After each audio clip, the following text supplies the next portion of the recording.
Hi, I'm Chris. I'm an alcoholic. Hello. And Hi, Chris. hi. I'm from Long Island. I forgot to say that when I mentioned this was the first time I'm doing an online meeting. Lived here my whole life. I got sober at 19 years old. I was pretty miserable from, I don't know, adolescence. Even before that, something was off with me. I had a decent childhood. Um, Family was a little dysfunctional, but I think everybody's is. But when I hit 12, 13, I just couldn't quite function. And I found drugs and alcohol, and I found a solution. And it worked for, I don't know, about 6 months. And then I got alcohol poisoning.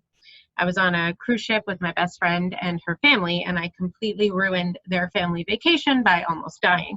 And when I came to in the makeshift hospital at the bottom deck of the cruise ship, they had a lot of stories about what had happened to me. I didn't remember any of it. It was my first blackout, alcohol poisoning, stomach pumped, grounded for life when I got home, and I decided to stop drinking. I was 13 or 14, and I was just not going to drink anymore. And I love in the big book, there's a line that says, it didn't occur to him that he wouldn't be able to stop. And that was exactly what happened to me. Like up in my life, up until that point, when I wanted to stop doing something, I stopped doing it. And so I decided to stop drinking. And it was only a few months later that I drank again. I convinced myself, it's New Year's, it's wine coolers, no big deal. And I drank again and again and again. And this was a pattern for me, the same pattern over and over again. Once I started, I couldn't stop. And once I finally stopped, because something bad happened, I didn't stay stopped. And those are kind of the two things that really qualify me, to be a real alcoholic. Like, I don't have control. I don't have control once I start. And I also don't have control once I stop, because the time and place will come. I always drank again. Psych wards, ended up in rehab when I was 19. And I could tell you guys the war stories, but we all have that. But I'll share more about, what happened and how I've remained sober for all this time, because I'm 37 now. I didn't think I'd live past 21, to be honest with you. And I just celebrated 18 years last month. So I went to rehab. When I got there, there were all these stupid signs like "let go and let God," and "you are safe here." And I was like, I need to leave. But then I caught a glimpse of a cute guy smoking a cigarette on the porch, and I was like, I'm going to give this a shot. So I decided I was going to try rehab. I stayed for 4 weeks. I learned a lot about alcoholism. I learned that when I couldn't remember what happened, that was a blackout, and that, maybe they kind of suggested only alcoholics have blackouts, at least frequently. I just started to believe in my life that I was an alcoholic. Some people come into AA or go to rehab and they're like, oh, I know I'm an alcoholic. I had no idea. Like, I knew I needed to stop snorting cocaine, but alcoholism, like, no big deal. Like, I wanted to be able to have a glass of wine with dinner. Mind you, I was 19 years old. But I just had all these ideas about me and alcohol someday. And they started to be smashed while I was in rehab. And the truth about my alcoholism started to kind of come to the surface. When I left there, I got a sponsor right away. And she wasn't really into step work, but we went to a meeting every day. And I'm not going to knock going to meetings every day. There's nothing wrong with that. But something was missing by just going to a meeting every day for me. And I had about 9 months sober and still fighting the urge to drink sometimes, still fighting the desire to not want to be in my skin. And I met this crazy lady at a big book study, And she asked me if I had a sponsor. I said, yes, thank you very much. And she asked me if I, wanted to go through the steps. And I was like, I'm on 3. I'm good, thanks. And then I was like, but during the meeting, we went over the difference between a hard drinker and an alcoholic. And I informed her that I thought maybe I was just a hard drinker, right? Like I was 19, now I'm 20. Maybe it was a phase. And she looked at me and she was like, sounds like you're on step 1 there, killer. I had like almost a year sober and wasn't sure if I was an alcoholic. So she had a point, and I started meeting with her. I started meeting with her once a week. She lived like 40 minutes away from me, and I drove all the way out there, and something started to shift. I learned what a real alcoholic is, that once I start, I can't stop. Once I stop, I don't stay stopped. There it was in black and white. No more of this like 44 question crap, like, do you drink in the morning? Do you blah, blah, blah? Like, no, just these things are true for me. I'm an alcoholic. And once I realized how screwed I was, really how powerless I was, it was a much easier transition to step 2 than it had been for me. Because I was on 3, but had no idea what I was doing and still didn't believe in God, so I wasn't really on 3. So I was really on 1, and when I realized, like, step 1, okay, so I came into AA pretty low, right? And step 1 was like a dip down. Me, alcohol someday, never going to happen. I mean, it could happen again someday. I'm not saying that I'll never drink again. That's not really in my power, but I'm going to say that it's never going to go well. Ever going to go well with me and alcohol. And I had to digest that there was no way that I was ever going to figure it out or find the right combination or get enough time between me and alcohol so that I could go back and drink again. It's kind of the craziest idea. I love the analogy in the book. It says it's like someone who touches a hot stove and thinks like no big deal. I mean, if you think about it, if you haven't touched a hot stove in 30 years, you still have skin. It's still a hot stove. It doesn't matter how long it's been since you've touched it. And that's really what alcohol is for me. It's always going to be the hot stove, and I'm always going to have the skin that can burn real easily when I touch it. So it doesn't matter how long it's been. But the problem really isn't alcohol. The problem is me. It's my need to drink alcohol to feel comfortable. So I found that by doing the steps, I found some comfort in my own skin through doing that. And I'll just go run through the steps real quick. I'm trying to time myself here. Yeah, I'm about halfway. So step 1, I already mentioned, it was kind of a dip down in morale. And when I realized how screwed, I don't know if I'm allowed to curse, so I'm just going to keep it at screwed instead of saying what I really want to say. When I realized how screwed I was suddenly willing to do what I felt was talk to the wall. But it was, I was trying to communicate with a God. I didn't like the word God, so I called it Amelia. I felt like I was talking to the wall. And that was where my relationship with God started. I was finally willing to start to do that when I realized how screwed I was. So step 3 was something that I had been trying to do regularly. Like I had woke up every morning and I was trying to turn my will and my life over to the care of this thing that I don't understand. And like 5 minutes later, I was mean to everyone and I couldn't quite like figure out how to do 3. And my sponsor, when we finally got to the 3rd step prayer, she just started talking about 4. And I was like, where was 3? Like, how do I do 3? And she pointed out that 3 is a decision. It's like making a decision to go to the beach.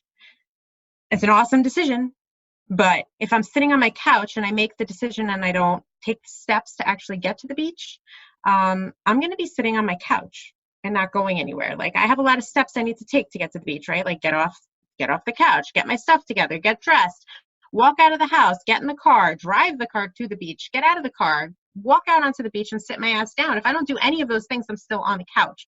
And that's what she said step 3 is. It's the couch. It's making a decision to do what will eventually allow me to turn my will and my life over to the care of God. If I could just do it because I wanted to, there'd only be 3 steps. So that made a lot of sense to me. And that made 3 a lot easier to take. Like, oh, I just have to think it's a good idea. Okay, it's a good idea.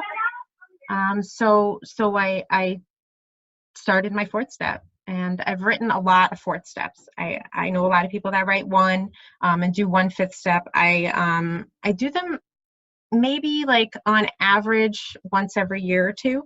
And sometimes they're really small and like only my husband's on it, and poor man. And sometimes they're really long, and I just have to be honest with myself about who I'm angry at. And because if I'm not honest about the fact that I'm mad or I'm fearful or that I've done harms, those things fester for me. And I've dealt with basically going backwards through the steps over the time that I've been sober. I'll talk about that in about another minute, but I just wanted to run real quick through the first fifth step I ever did. I walked in, and if like 16-year-old me walked by, I would have kicked her in the mouth. And by the end of the fifth step, I started to kind of have some compassion for who I once was, understanding that maybe I did what I had to do at the time. Not that it was okay, but that I can't really go back and change it. And now I can go forward and try and make amends and also be a better person today.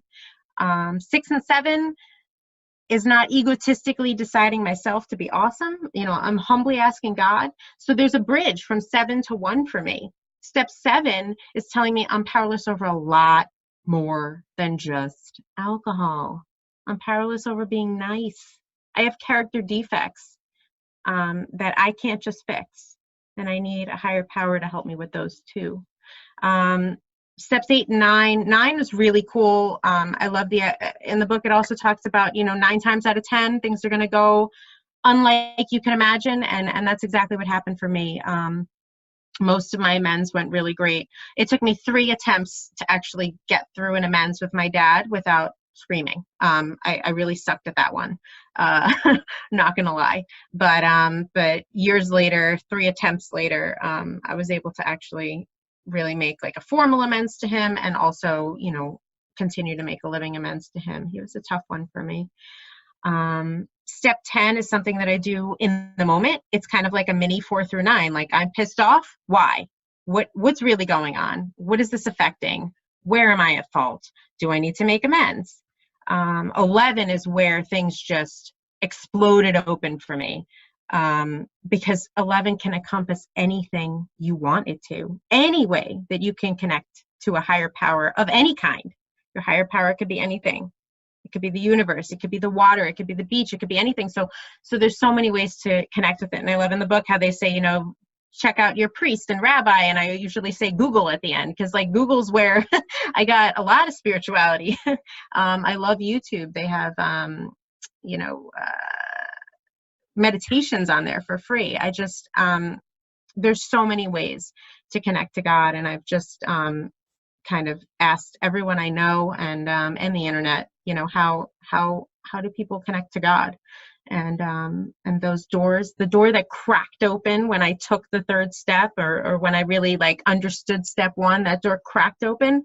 11's blown it open for me. Yoga is a huge part of my 11th step. It's not part of everyone's, but it's a huge part of mine. And that's what's cool about 11. It's wide open.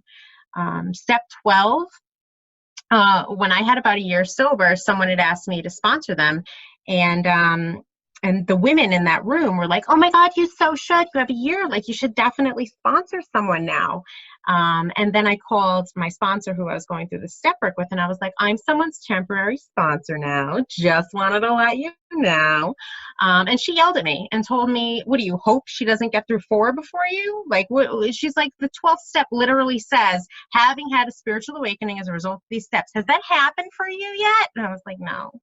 So I gave her my sponsor's number and I finished my step work before I sponsored at my sponsor's, at her request, I guess you could say. And I have been sponsoring ever since. I've been taking men and women through the book, through the big book, and showing them the path that I took to God. It's not always the same God, but the path that worked for me is the 12 steps. And it's not the same path that works for everyone. And I really try not to push that idea. But I will share just real quick, I am not always like recovered. I do consider myself a recovered alcoholic.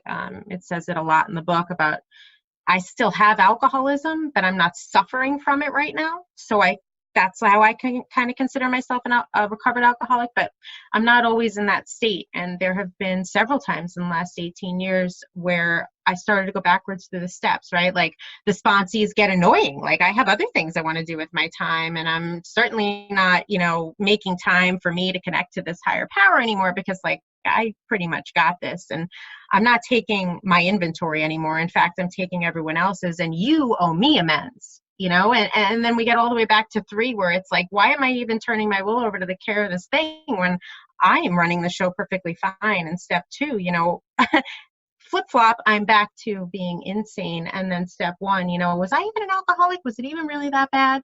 Like I've gone backwards through the steps. Only one time did it get close enough that I was actually all the way back to 1. And I actually went away. I went away when I had 9 years sober for help, because I have other issues, and I needed some help to kind of get rebalanced so that I could do the step work again. I'm not really shy about talking about those times, because I think that sometimes I know that it's easier to talk about it after it's happened, but I also talk about it when it's happening. By the grace of God, it's not happening right now, so it's a little easier to talk about, but those times have happened for me, and those are the times that we don't always make it through unscathed. We don't always make it through without relapsing. So I share that I did, because it's possible to. Even when you feel like there's no way out of it. There's no way I can possibly get to where I once was. And that was something I also had to let go of. I was trying to get back to where I was when I was like 20 and had first done the steps. And I needed to understand that I was like, 28 at the time? And like, I was never going to be 20 again. And I'm a different person now. And I have to look forward and allow all of my experience to be part of me today, instead of trying to get back to where I was when I was 20 and 22. I've been to a lot of funerals since I've gotten sober, but I've been to 10 times more anniversaries. I am very, very grateful for this program. This is really cool, this whole online thing. I love that there's people from all over the country and even out of the country. I had no idea that these meetings were like this. I am very grateful for you guys to have me and to be listening, and thank you so much.